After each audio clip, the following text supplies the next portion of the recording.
نشسته بودیم بیرون سنگر،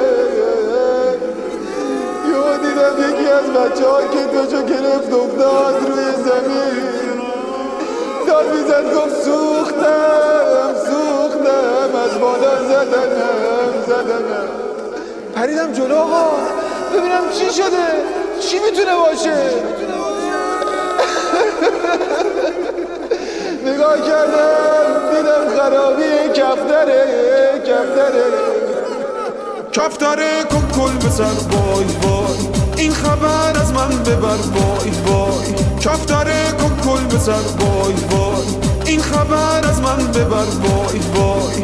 بگو به یارم که شپش دارم، بگو برگرده نیشنا ناشم من، رشته آشم من نیشنا ناشم من، رشته آشم من.